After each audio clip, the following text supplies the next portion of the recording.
Hi, everybody. I'm Peter Horst, CEO of PSB Insights. We're a research and analytics consultancy and a BCW Group company. As we all know, the tragic death of George Floyd set off an enormous wave of protest, dialogue, engagement, policy actions all around the world. And brands are now wrestling with how to navigate this environment in a responsible way. So to help guide them, PSB Insights has been conducting flash polls to get a handle on consumer attitudes towards the Black Lives Matter movement, as well as to better understand their perceptions of brands and how they're responding to it. So I'm joined by my colleagues, Cathy Hartman, who's the EVP of our Eastern region and who's been leading our flash polling, and Sonny Sidhu, who is our VP of Media and Entertainment. And he's also spent years studying generational differences with a particular focus on Gen Z. So Cathy, let's kind of start big picture. What are we seeing in the data in terms of how consumers are viewing this extraordinary moment in our history?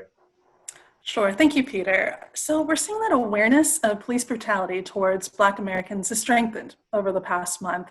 The majority of Americans do believe it's a significant problem that our country is facing. Importantly, we're seeing that more conversations are starting to happen as well on the topic of racial inequality. These conversations are happening within families, between friends. Really, we see over a third of Americans reporting having had such conversations in just the past few weeks. But that said, significant division remains. We actually see over a quarter of Americans do not agree that Black targeted violence is an issue for our country. Honestly, we're still a country that's quite divided. We've seen that views on the issues are differing greatly by race, by political affiliation, even by age. So let's drill down into that a little bit. What differences are we seeing in terms of how, say, Black and white Americans are viewing these issues? Sure. So when it comes to the acknowledgement of racism in our country, the majority of Black and white Americans believe that there is a problem there. So the interesting thing is where we really start to see some differences begin to pop is when we hone in on support of the actual protests. So here we see that 70% of Black Americans believe that the protests are successfully raising awareness for these really important issues. On the other hand, that number drops to 30% when we look at white Americans who feel the same way.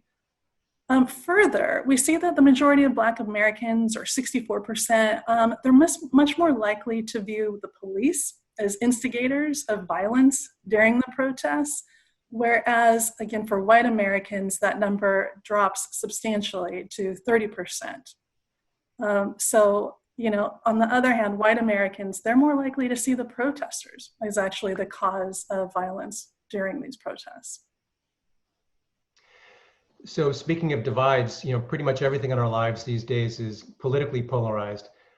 Sonny, how are we seeing these issues break across party lines? We are seeing stark differences, and that shouldn't come as a surprise given the battle lines that we've seen drawn in the presidential campaigns, on cable news and elsewhere. We're seeing huge splits in opinions on this issue.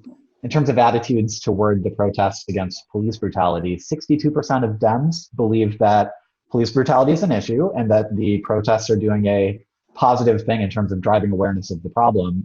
You compare that 62% of Democrats to only 15% of Republicans who feel the same. So you see that there's a pretty stark difference there. When you drill down into some of the supporting beliefs there, we see the same patterns emerge. So Democrats are much more likely to view the police as instigators of violence that have happened during the protests as opposed to the demonstrators. They're also far more likely to believe that the Trump administration has done an extremely poor job handling the recent events surrounding racism toward Black Americans. 52% of Democrats give Trump a rating of 0 out of 10 in terms of his administration's handling of these events. And that 52% is compared to only 5% of Republicans who would give the same mark. Fascinating. Cathy, when we look back over time at kind of the big social change in our history, very often it's the younger generations that are kind of out front driving that change. Are we seeing that play out here? What are we kind of seeing in our data in terms of differences in generational engagement in this moment? Sure, it's interesting. We definitely see that here as well. Gen Z is really proving to be these great agents of change right now, providing more support towards the BLM movement than any other generation. They're having more discussions about racial inequality. They're taking effort to really learn more about racism by reading books, by watching movies about the topics. And further, 35% have taken a political action to support Black Lives Matter or to push back against racial inequality in our country.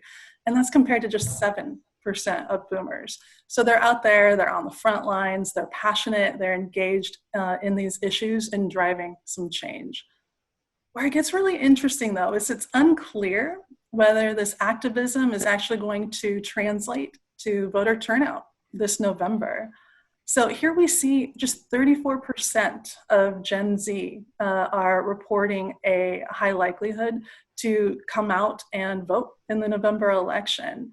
And that is, it's just amazing when you put it in context of the other generations, where we see 59% of Gen Y are planning to be there to vote, 61% of Gen X, and a staggering 80% of boomers. So despite this action, despite this passion we're seeing in support of BLM and against racism, unclear of whether that's actually going to play out in November. Every time we talk about this, I just find that disconnect between such high engagement in the real world and such a low propensity to vote. There's just something I have a really hard time getting my head around there. And there's something strange at play there, and frankly, very concerning that this active, engaged generation somehow feels less potent at in the voting booth. Sonny, you've been diving deep on the issue of Gen Z for quite a while now. What are you seeing in this phenomenon? Yeah, Nina, the mismatch that you both identify there is a really interesting one. And I think understanding some of the demographic context as well as the cultural context of what makes Gen Z unique can help to explain some of that gap that we're seeing. In terms of the demographic context, this really is the generation that finds itself on the cusp of America becoming a majority-minority nation. So when we look at a representative sample of Americans in the 13 to 72 age range, which covers 4 generations, that's Gen Z, Millennial, Gen X, all the way up to the baby boomer generation.